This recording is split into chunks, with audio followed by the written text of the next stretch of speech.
Welcome, ladies and gentlemen. I am your host, Ethan, and this is Roster United. Here in Roster United, we're going to do mini episode, or should I say, not so mini episode 14. And here we're going to go in depth with a few characters. If you don't know what in depth, what these characters are, basically we're going to count all of their symbols, moves, heroics, hit symbols, all together and see what kind of idea we have here. We're also going to be looking at their abilities and seeing what I personally think about that ability. All here, right now, on Roster United. Anyway, let us begin here with three characters today that we're going to go in depth with. We got Nebula, Iron Fist, and Spider-Man 2099. I have played with all three of these characters multiple times. I really enjoy them, and let's see what's so special about them, if there's anything special about them. So let's go first with Iron Fist. Let's see here. He has 3 move symbols, 5 hit symbols, 6 heroic symbols, and 3 wilds.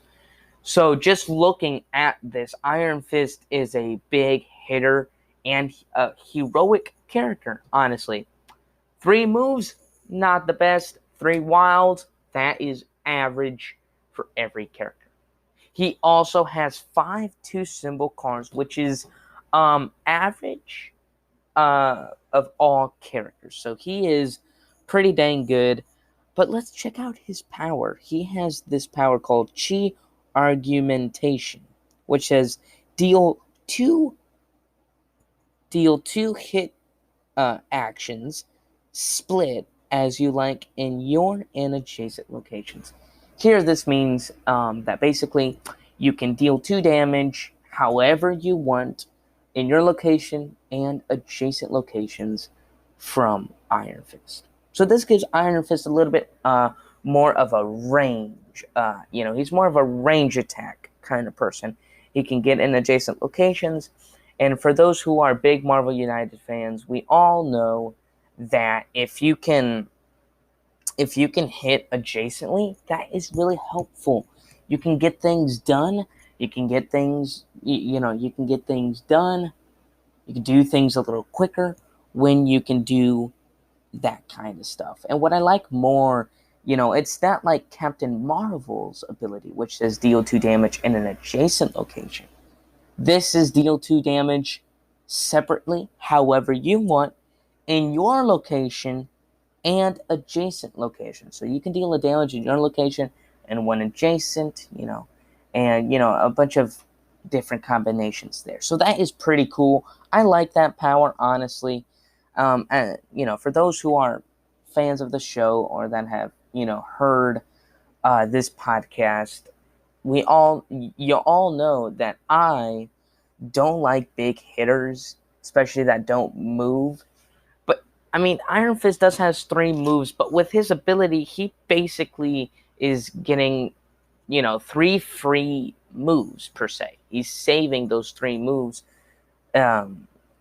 since he can hit adjacently. So for me, I think that is pretty dang good. 6 heroics is amazing. 5 hits is amazing. 3 moves, I guess he could work on that, but since we're counting his abilities, that kind of covers it. So personally for me, I think Iron Fence. Did I say Iron Fence? Oh my goodness. I meant Iron Fist. Since Iron Fist is, kind of balanced, I'd like to say. Not super, super balanced, but he's pretty balanced. And, yeah, I think he's a solid, I would put him at a 4 out of 5, if I have to say it.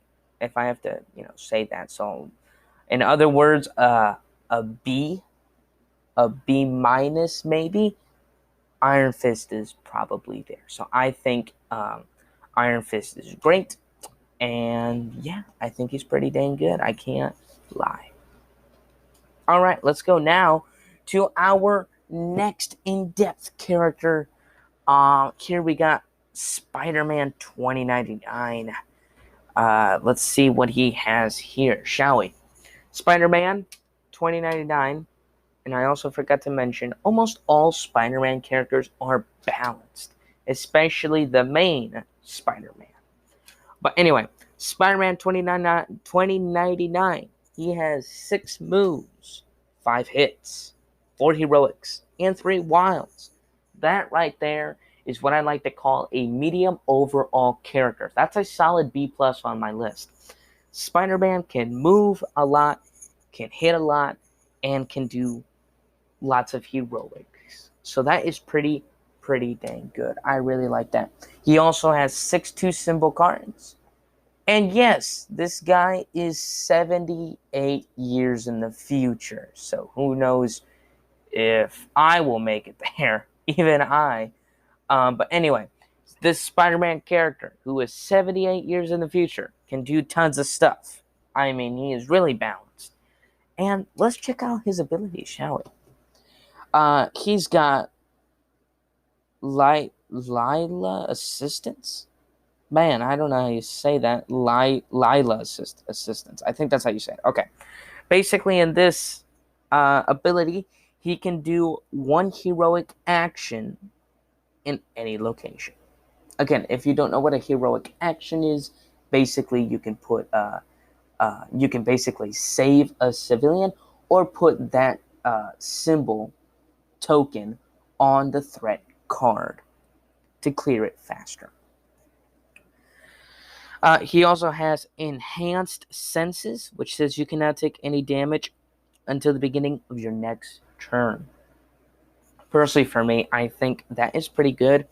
But it's not the best ability out there. If you want me to grade all of these abilities, I don't think you cannot take any damage until the beginning of your next turn is on the top 10.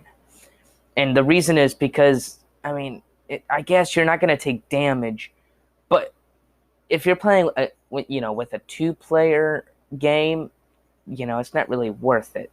So having this ability, you want to be in a 3-player game or in even a 4-player game, if you want to. That means that you can basically stay safe for 3 turns if you're playing in a 4-player game.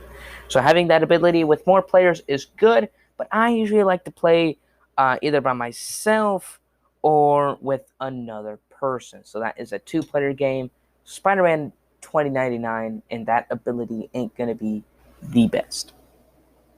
Spider-Man 2099 also has this ability called Claws, which says deal 2 damage against a single enemy.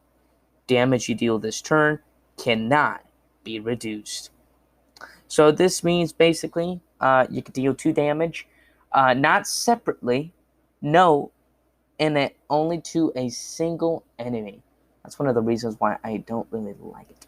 But it says here you cannot reduce the damage because, well, that's what the ability says. So that is pretty good. So there's some ups and downs on that power. But personally, for me, I think that's a pretty strong ability here that Spider-Man 999 has.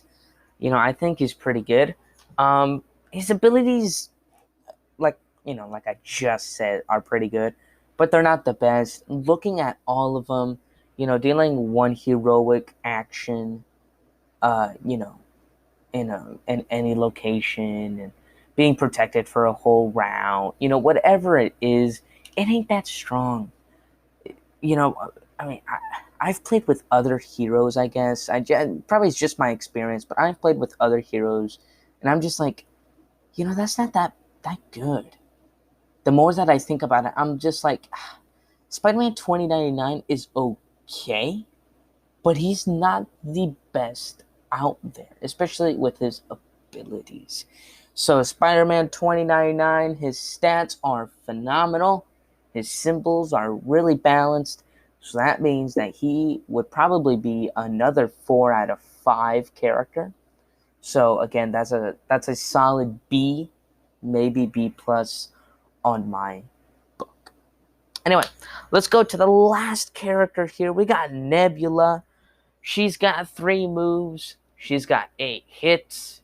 2 heroics, and 4 wilds. She also has 5 2-symbol cards, or TSC for abbreviation, and that is average. That's an averaged number of 2-symbol cards in the game. So yeah, so well, she's okay.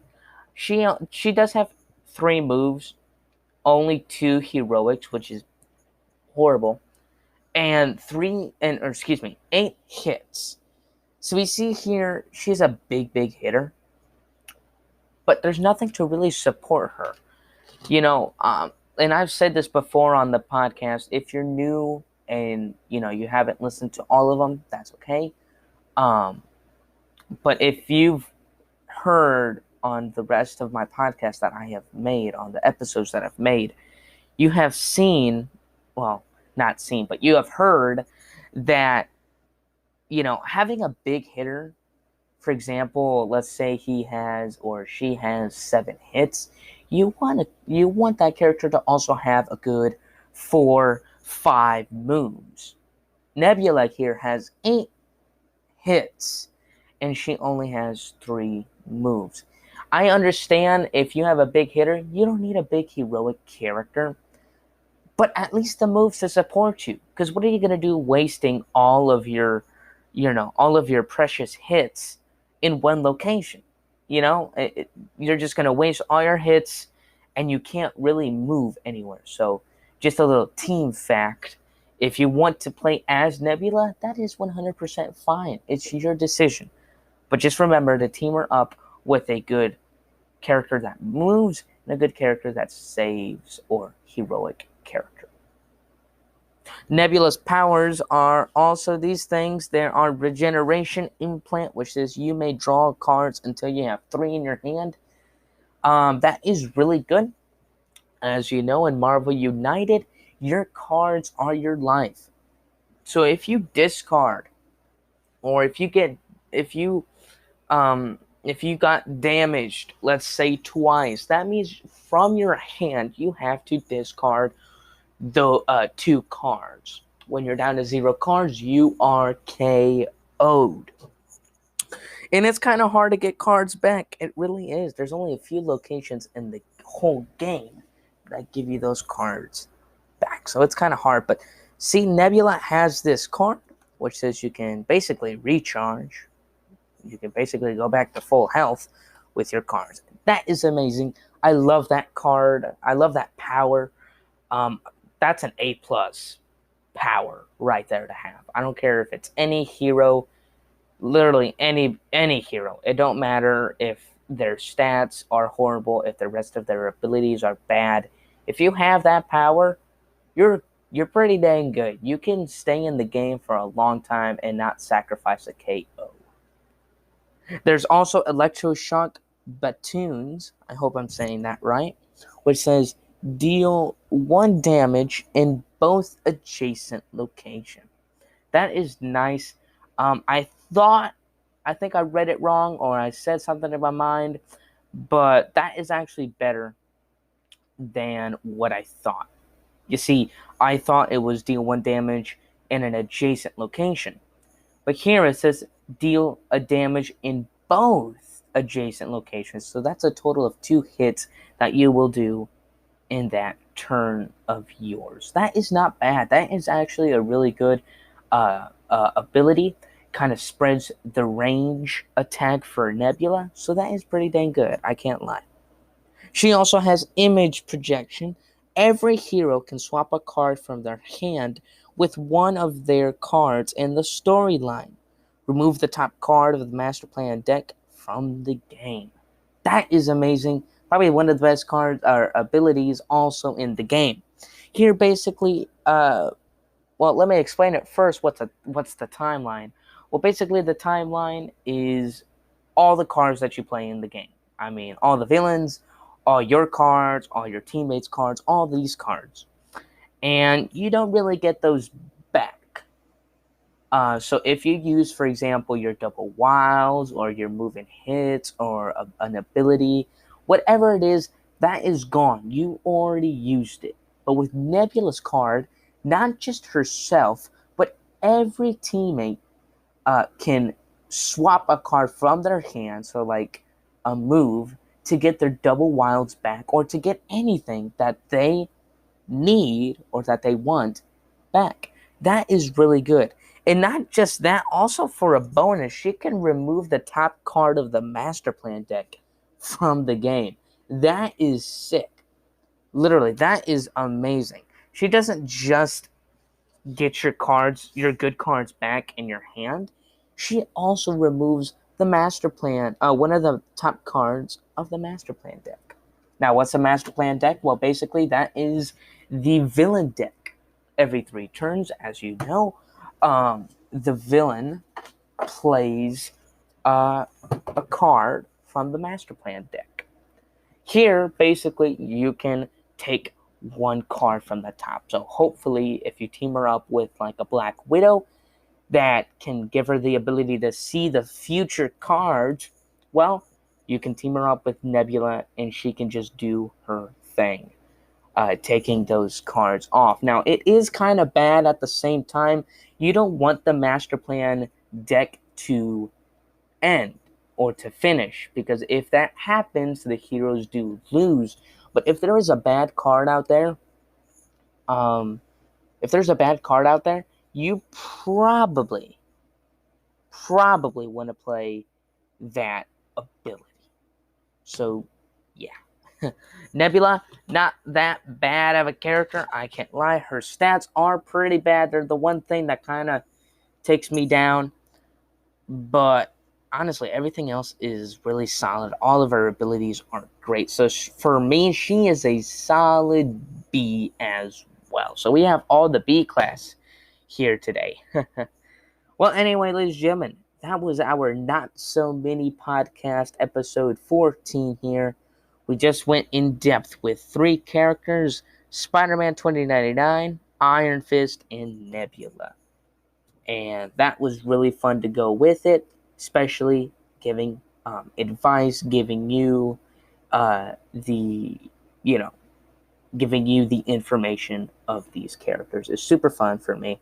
Also, thank you very much for listening to these episodes and for other episodes as well. I am super happy for the fans who have been, listening to the podcast. And even those who have, been playing Marvel United. I think it's a great game, very fun, and I'm just so happy that you guys could hear it today.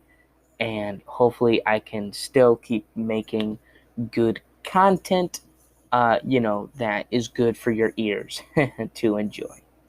Anyway, ladies and gentlemen, thank you so much for your support. Please continue getting more people in this podcast. We can still do better. We've done so great, but we could do better. I know we can. It's happened before when I've said it, so it can happen again. Anyway, ladies and gentlemen, thank you so much for listening. This has been Roster United, and I've been your host, Ethan.